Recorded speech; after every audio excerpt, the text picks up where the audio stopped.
길앗 땅에 살고 있던 디셉 사람 엘리야가 있었습니다. 엘리야. 그날 어느 날 이제 엘리야가 하나님 앞에 서게 됩니다. 그리고 하나님이 그 엘리야에게 이런 말씀을 하십니다. 내가 섬기는 이스라엘 하나님 여호와께서 살아계심을 두고 맹세하노니 내 말이 없으면 수년 동안 비도 이슬도 있지 아니하리라 하니라. 정말 이렇게 선포한 후에 바로 그 즉시 그 땅에 비가 내리지 않았습니다. 심지어 이슬조차 내리지 않았습니다. 물기라고는 전혀 없는 바싹 마른 땅이 되었습니다. 정말 혹독한 가뭄이 온 땅을 모질게 덮쳤습니다. 그리고 많은 날이 지나고 제3년에 여호와의 말씀이 다시 엘리야에게 임합니다. 너는 가서 아합에게 보이라. 내가 비를 지면에 내리리라. 하나님께서 이제 이 땅에 비를 내리실 것을 말씀하시자 이 비를 받기에 합당한 삶을 살도록 깨우치기 위해서 이제 엘리야는 아합에게 갑니다. 찾아갑니다. 근데 그때 아합은 엘리야를 죽이려고 혈안이 되어 있었습니다. 혈안이 되었다는 말은 눈에 핏발이 선 채로 악착같이 집요하게 잡으려고 했다는 뜻입니다. 아합이 엘리야를 잡으려고 얼마나 몸부림쳤는지 그가 찾아다니지 않은 족속이나 나라가 없을 정도였습니다.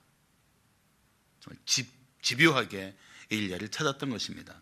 그런데 자기를 죽이려고 하는데도 불구하고 그 아합 앞에 엘리야가 버젓이 나타난 것입니다. 당당하게 나타났습니다. 사실 그때 엘리야가 아합을 만나는 것 자체는 목숨을 건 행동입니다. 그렇지만 오직 하나님 뜻을 따라서 하나님의 메시지를 전하기 위해서 그는 생명을 걸고 아합 앞에 다가간 것입니다. 그리고 엘리야는 아합과 단판을 짓습니다. 엘리야가 생명의 위협 속에서도 아합을 만난 이유는 하나님이 어떤 분이신지를 마침내 드러내므로 말미암아 그 이스라엘 백성들을 돌이키고 아합에게 회개의 기회를 주고자 했던 것입니다. 사람들은 자신이 겪는 모든 고난을 속히 벗어나려고만 몸부림칩니다. 그러나 먼저 할 일이 있습니다. 그 고난의 현장 속에서 이 고난을 허락하신 하나님의 뜻이 무엇인지를 묻는 것입니다. 그리고 그 고난 속에서 하나님이 기뻐하시는 삶의 자리로 돌이키는 것입니다. 고난을 벗어나려고만 몸부림치는 것이 아니고 그 고난 속에서 하나님의 뜻이 무엇인지를 깨닫는 것, 그것이 더 중요한 것입니다. 하나님이 이스라엘 땅의 비를 막으신 이유는 아합이 하나님을 버렸기 때문이고 또 이스라엘이 바알을 따랐기 때문입니다.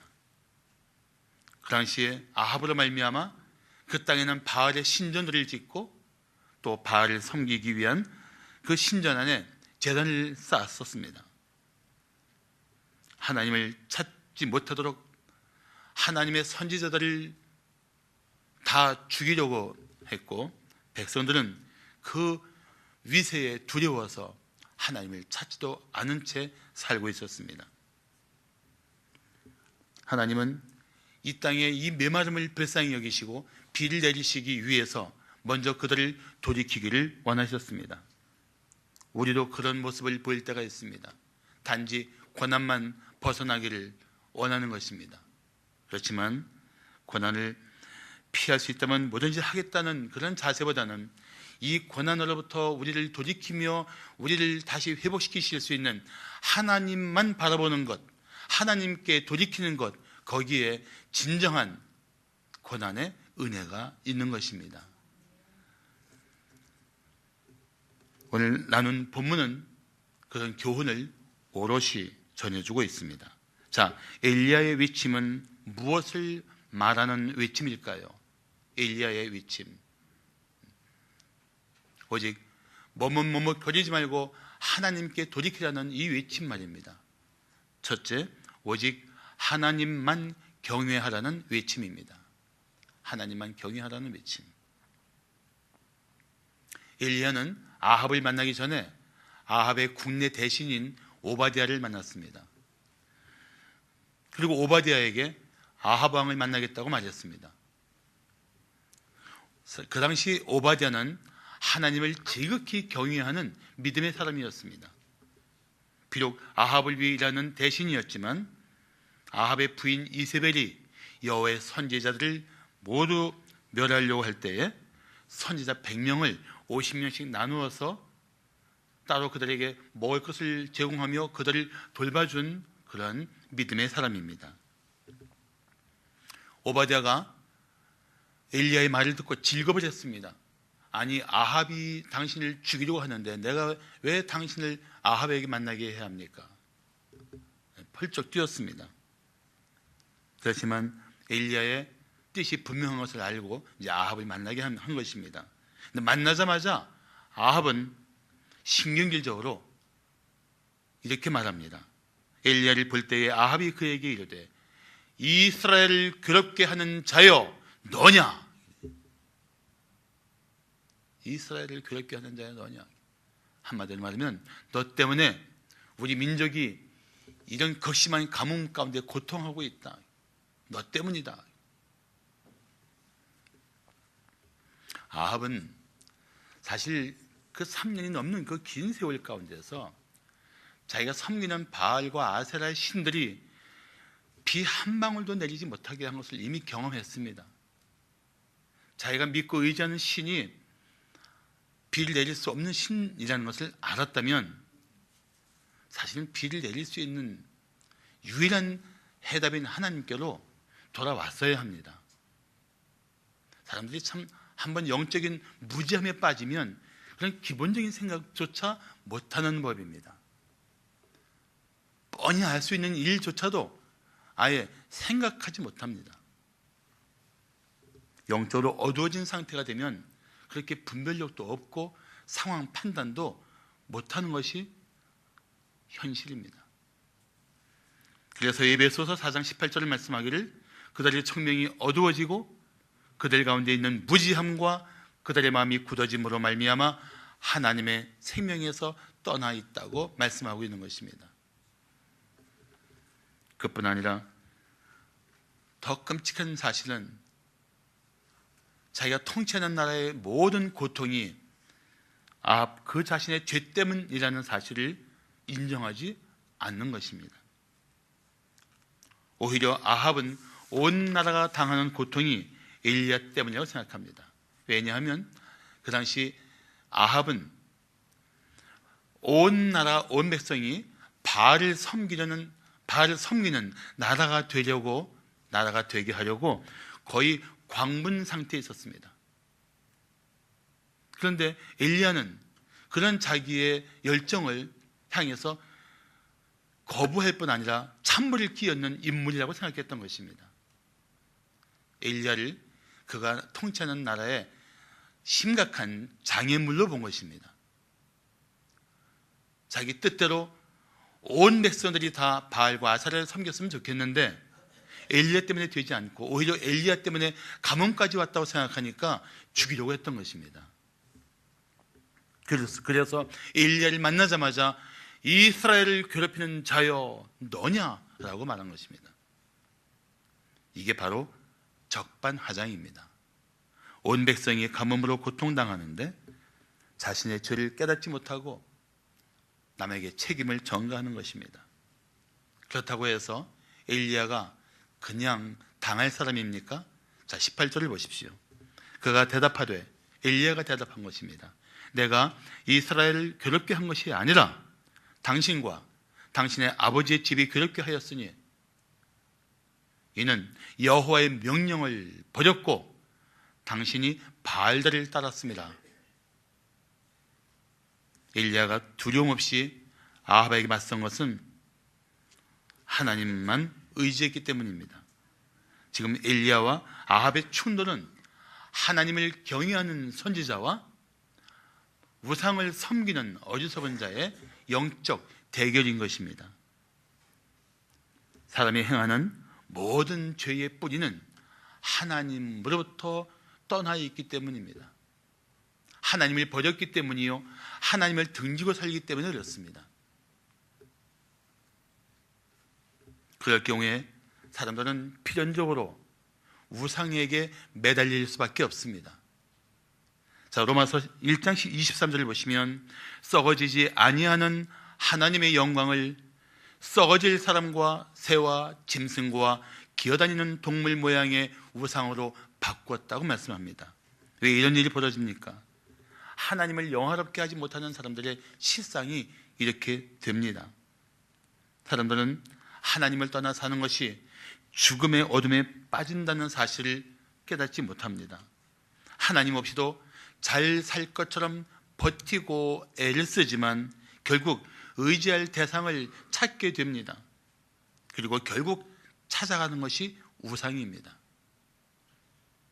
바둑을 둘 때 참 재밌는 용어들이 많이 있는데 그 중에 하나가 장고 끝에 악수를 둔다는 말이 있습니다. 깊게 생각하고 자기 지혜와 모든 것을 다 쥐어짜서 그리고 결정한 것이 죽음의 자리로 들어가는 것입니다. 그게 장고 끝에 악수를 둔다는 말입니다. 사람들이 어리석음이 그렇습니다. 기껏 생명의 하나님을 등지고 헛된 것을 향하여 찾아다니는 이 영적 방랑이 바로 이 인생들의 모습입니다. 모든 은혜의 하나님을 버리고 헛된 것들을 의지하기 위해서 여기저기 두리번거리는 것이 영적인 어둠 속에 있는 인생들의 실상입니다. 그래서 예레미야는 이런 경고를 했습니다. 내 악이 너를 징계하였고 네 반역이 너를 책망할 것이라. 그런즉 내 하나님 여호와를 버림과 내 속에 나를 경외함이 없는 것이 악이요 고통인 줄 알라. 주 만군의 여호와의 말이니라. 여호와를 버림과 여호와 하나님을 경외함이 없는 것이 악이요 고통인 것입니다. 그래서 엘리야는 이 고통 속에 있는 영혼들에게 하나님께 돌아오라고, 하나님을 섬기라고, 하나님을 따르라고 외치고 있었던 것입니다. 이 외침이 그 당시 그 백성들에게만 필요한 외침일까요? 오늘 살고 있는 우리들에게도 필요한 외침은 아닐까요? 나는 우리 성도들이 다시 뜻을 정하고 나는 하나님을 경외하며 하나님만 따르겠다는 결단으로 오늘 이 예배의 자리에서 일어서기를 축복합니다. 엘리야의 외침은 무엇을 말하는 외침일까요? 둘째, 모든 백성을 돌이키려는 외침입니다. 어느 처녀에게 물었습니다. 청년이 둘이 있는데 한 명은 가난하지만 아주 잘생겼고 한 명은 못생겼지만 아주 부자인데 누구랑 결혼하겠니? 이 처녀가 곰곰이 생각하다가 이렇게 물었다고 합니다. 낮에는 부자와 살고 밤에는 잘생긴 사람과 살면 안 돼요. 근데 이 유머가 바로 지금 하나님과 바알 사이에서 머뭇하고 있는 이 백성들의 모습과 별반 다를 게 없습니다. 사람이 자기의 욕심껏 살려고 몸부림치면은 그 끝은 망하는 것입니다. 망하는 거예요.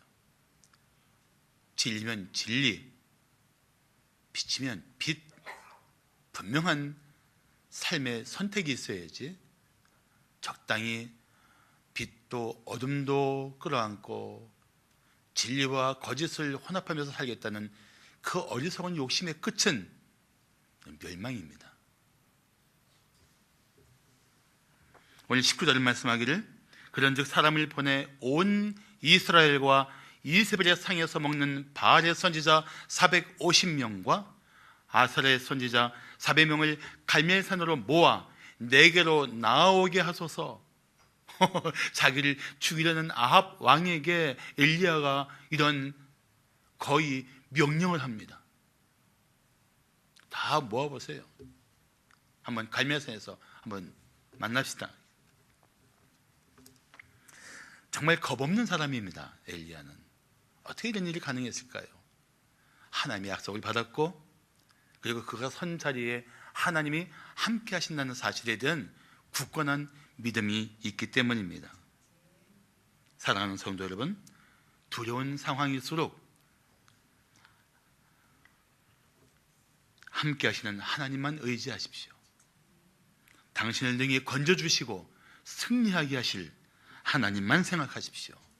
그러면 마음의 두려움들은 서서히 사라지기 시작하고 마음의 담대함이 나타나기 시작할 것입니다.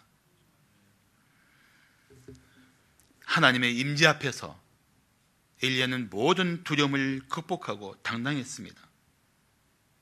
아합이 어떻게 했습니까? 20절 보시면 아합이 이에 이스라엘의 모든 자손에게로 사람을 보내 선지자들을, 바알과 아셀의 선지자들을 갈멜산으로 모았다고 말씀합니다. 아합은 이것이 가뭄을 해결할 절호의 찬스라고 생각했을 것입니다. 아마 그뿐 아니라 성경은 말씀하고 있지 않지만 아합은 이번 기회에 엘리야를 제거하고 자기가 섬기는 신의 우월함을 드러내고자 하는 그런 허망한 기대를 했을 것입니다. 그래, 엘리야, 너 용코로 걸렸다. 너는 오늘 끝났다. 그런 생각도 했을 것 같아요. 그러니까 그런 무엄한 제안에 흔쾌히 대답하지 않았겠습니까? 상상해 본 거예요. 그럴 수 있겠다고 생각합니다. 그래서 아합은 바알과 아세라 선지자들을, 그리고 백성들을 갈멜산에 모았습니다. 원래 갈멜산에는 여호와 하나님을 경배하는 제단이 있었습니다. 그런데 아합이 집권한 이후에는 거의 사용하지 않아서 거의 폐허가 되다시피 했습니다. 그만큼 우상 숭배가 심각했습니다. 그때 엘리야는 그 갈멜산에 모여든 백성들에게 정말 간절한 마음으로 그리고 담대하게 외칩니다. 자, 우리 21절을 다 같이 한번 봉독해 볼까요? 21절 시작. 엘리야가 모든 백성에게 가까이 나아가 이르되 너희가 어느 때까지 둘 사이에서 머뭇하려느냐? 여호와가 만일 하나님이면 그를 따르고 바알이 만일 하나님이면 그를 따를지니라 하니 백성이 말 한마디도 대답하지 아니하는지라. 아마 이 말씀을 하면서 바알은 마음이 바알이 아니고 엘리야는 마음이 아팠을 겁니다. 바알은 말 못하고요.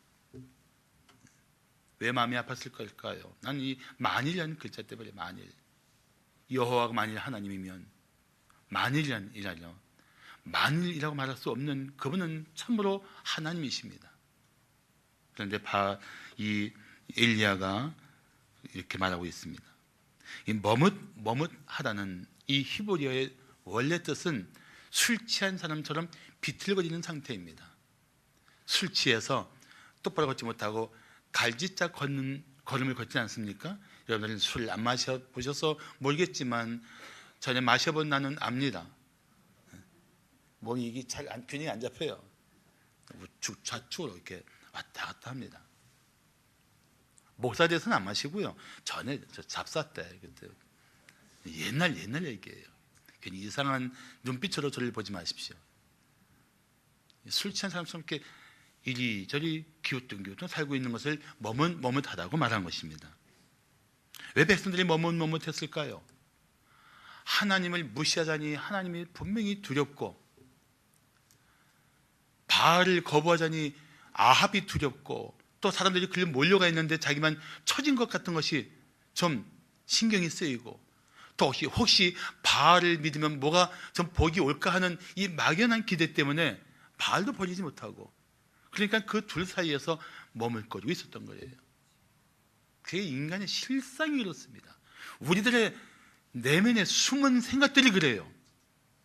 하나님을 따르지 않자니 뭔가 낑겨요. 주일날 예배 안 오면 뭔가 괜히 두려워요. 근데 예배하기 하러 오는 것, 매주 오는데 다른 일들이 더 좋은 일들이 있으면 그리 가고 싶어요. 이 머뭇거림이 주일마다 있는 사람도 있을 거예요. 그게 머뭇거리는 우리들의 실상입니다.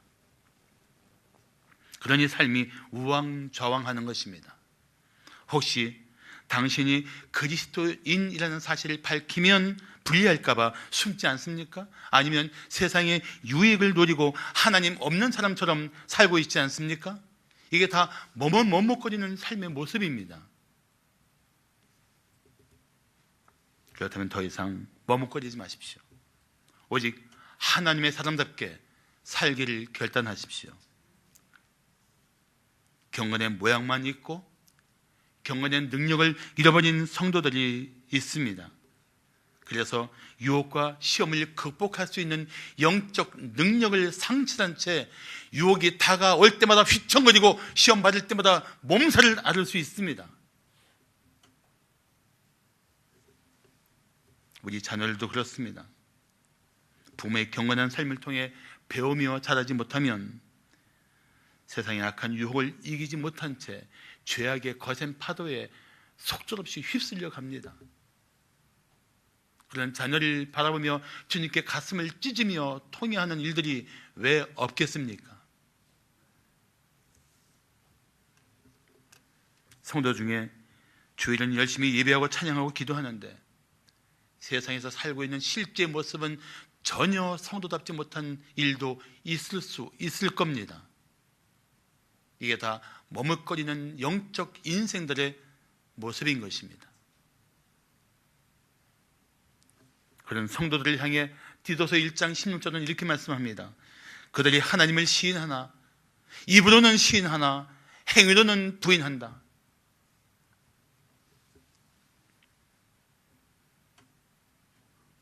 이제는 머뭇거리지 말아야 합니다. 하나님을 경배하며 하나님을 따르는 사람답게 살아야 합니다. 그러면 놀라운 은혜가 반드시 나타날 것입니다. 메말랐던 삶에 은혜의 단비가 내릴 것입니다. 황폐했던 삶에 주님의 풍성한 은혜가 임할 것입니다. 이제부터는 정말 돌이켜 하나님을 따르는 사람다운 삶을 살기를 힘써야 할 것입니다. 마지막으로 엘리야의 외침은 무엇을 말하는 외침일까요? 셋째, 황폐한 현실을 회복시키려는 외침입니다.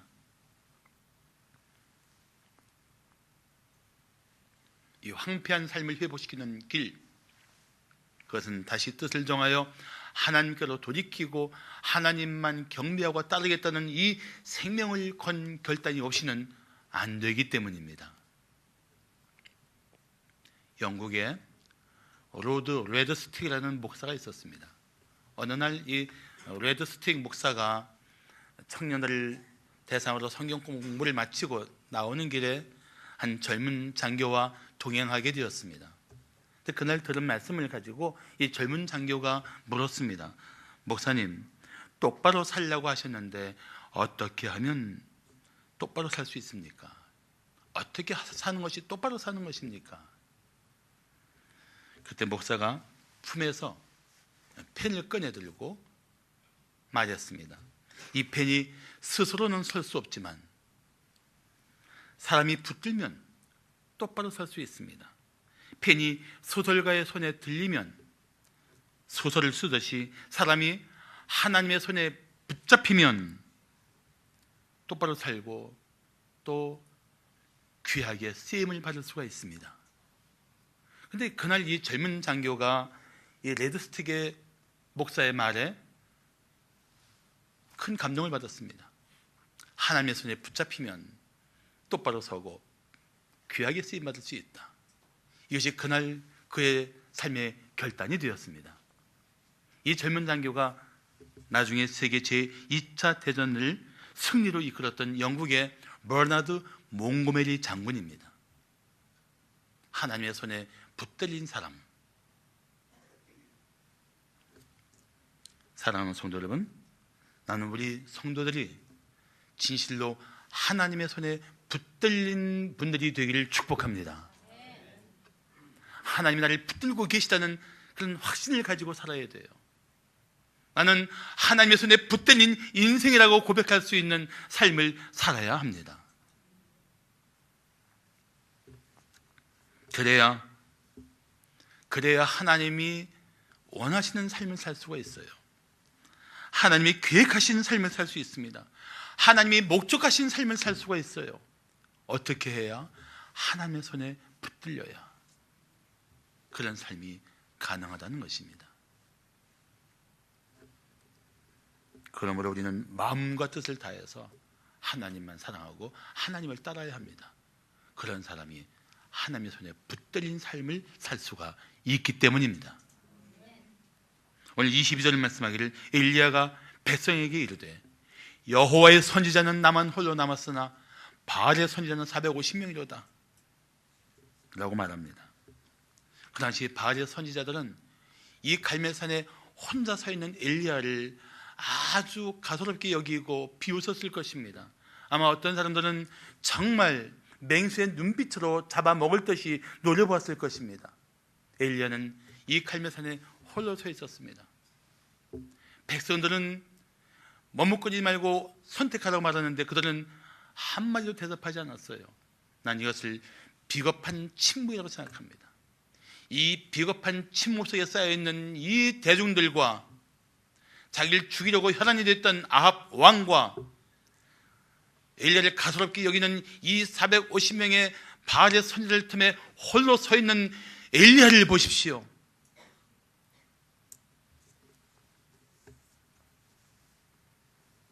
세상적인 눈으로 볼 때 숫자가 많은 게 우세해 보이겠지만 사실 영적으로 보면 홀로 서 있지만 하나님의 손에 붙들린 엘리야를 두려워했어야 합니다. 온 사람들은 이제 엘리야가 끝난 줄로 알았지만, 이제는 엘리야가 그 자리가 죽음의 자리인 줄 알았지만, 능하신 하나님의 손에 붙들린 엘리야가 승리할 삶의 자리인 줄 아무도 상상조차 하지 못했을 겁니다. 하나님의 손에 붙들린 엘리야가 그런 사람이에요. 그러니까 당당할 수 있었던 거예요.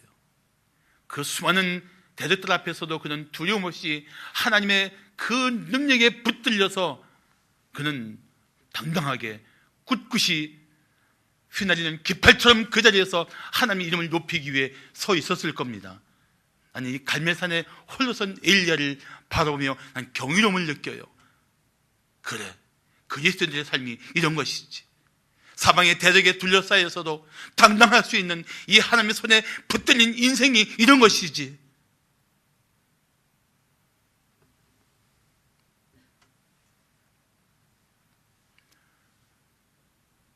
이 김태형 선교사님이 캐나다 런던이라는 도시에 가 있습니다.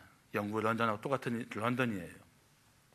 인구 40만 중에 10만 명이 이슬람을 믿는 이슬람 교도들입니다. 무슬림입니다. 그들에게 복음을 전하기 위해서 갔어요. 사람들은 고민합니다. 이거 힘들어요, 하지 말아요. 그냥 한인교에 세워서 목회하세요. 그 마음을 약하게 하고 그를 생각해서 인간적인 말을 하는데 꿋꿋합니다. 나를 하나님이 보내신 이유가 이슬람 믿는 자들에게 복음을 전하기 위해서 왔는데 난 이 길에 요동없이 자리를 지키겠다. 엘리야 같은 사람이에요. 부드럽고 유해 보이죠? 아니에요. 하나님의 손에 붙들린 사람이 그런 것입니다. 난 반드시 김태형 선교사의 그 수고의 열매가 나타날 때가 올 줄로 믿습니다.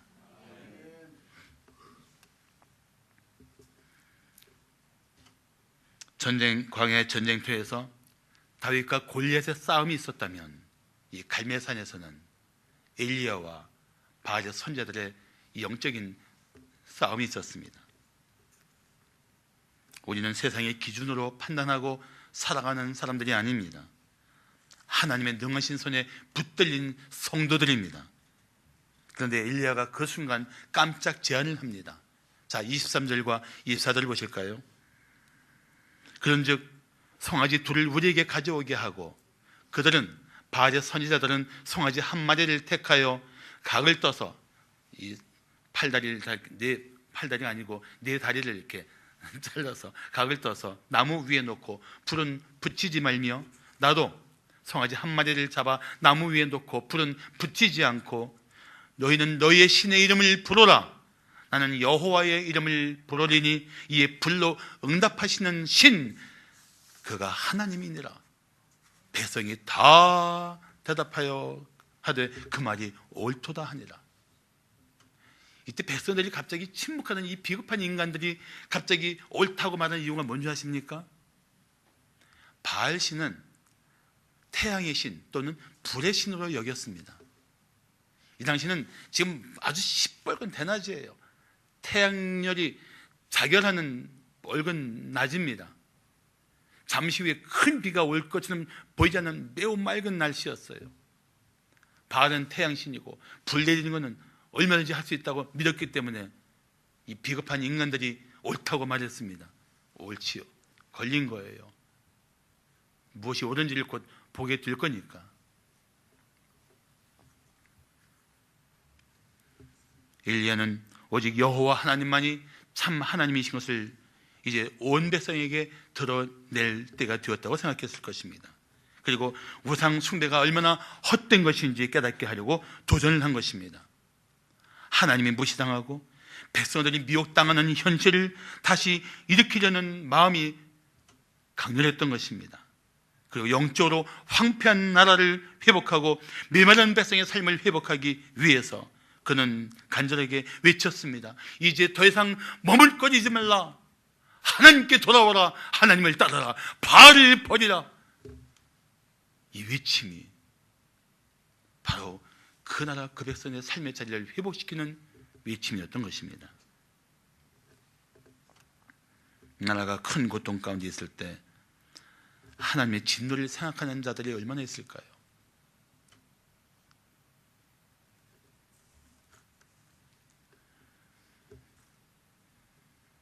저는 요즘 우리나라를 생각하면서 우리 한국 교회가 성도들이 먼저 우리나라의 현실을 가슴 아파하면서 우리가 존재했던 땅, 우리가 살고 있는 땅, 우리가 그리스도 이름을 부르는 이 땅에서 일어나는 이 모든 일들 앞에서 우리가 고통 가운데서 하나님의 진노를 생각하고 두려운 마음으로 하나님께 돌이켜야 한다고 생각합니다. 그리고 하나님 앞에 무릎 꿇고 이 땅의 황무함을 벗어나게 해달라고 간절히 부르짖어야 한다고 생각합니다. 우리부터 마음을 찢고 우리부터 통회하며 우리부터 하나님 앞에 자비와 긍휼을 구하는 심령들이 되어야 할 것입니다. 역대하 7장 14절을 말씀하기를 내 이름으로 일컫는 내 백성이 그들의 악한 길에서 떠나 스스로 낮추고 기도하여 내 얼굴을 찾으면 내가 하늘에서 듣고 그들의 죄를 사하고 그들의 땅을 고치겠다고 말씀하고 있습니다. 사랑하는 성도 여러분, 이 땅의 회복을 위해서 우리가 먼저 하나님께로 돌이켜야 합니다. 이 땅의 황무함이 새로운 은혜 가운데 충만하게 되도록 우리가 다시 하나님을 따르기로 결단해야 합니다. 그러면 하나님이 우리 민족을 다시 일으켜 주실 것입니다. 회복시켜 주실 것입니다. 새로운 은혜 가운데 일으켜 주실 것입니다.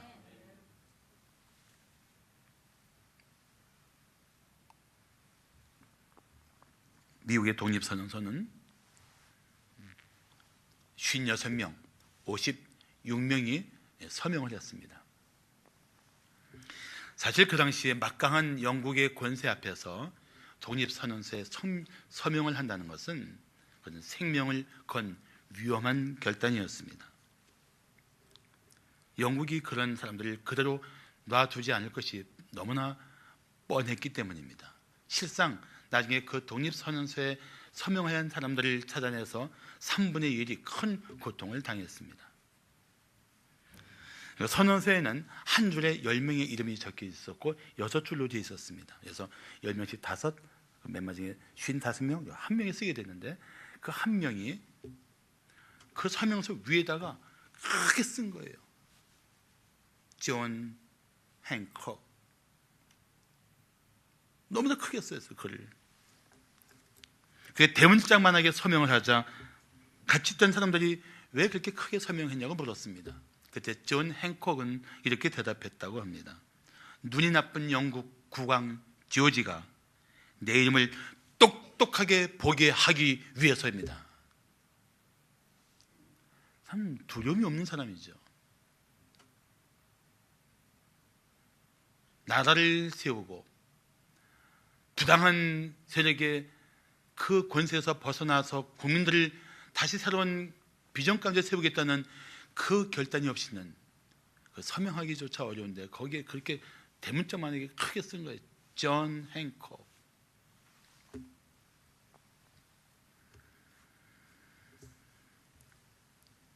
하나님도 따르고 세상도 따르는 삶으로 살아가는 것은 비겁해질 수밖에 없습니다.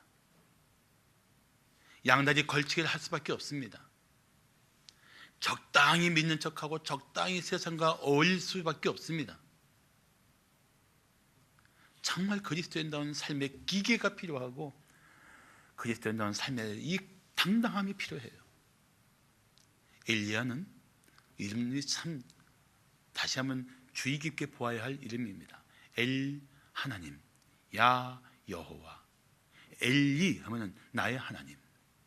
엘리가 뜻이 뭐라고요? 나의 하나님. 야는 여호와니까 엘리야는 이런 뜻이에요. 나의 하나님은 오직 여호와다. 나의 하나님은 오직 여호와 하나님이다. 이게 엘리야라는 이름의 뜻이에요. 그 이름의 뜻에 걸맞게 백성들 앞에서 여호와 하나님만이 참 하나님 것을 믿고 돌아서라고 더 이상 머뭇거리지 말고 생존을 위해 비겁하게 살지 말고 내일 세상에 그 잠깐의 누릴 유익 때문에 두리번거리지 말고 눈을 돌이켜 하나님을 보라고 외치고 있는 것입니다. 그 외침이 이 당시 이 백성들에게만 필요할까요? 우리들에게도 필요합니다. 나에게도 필요합니다.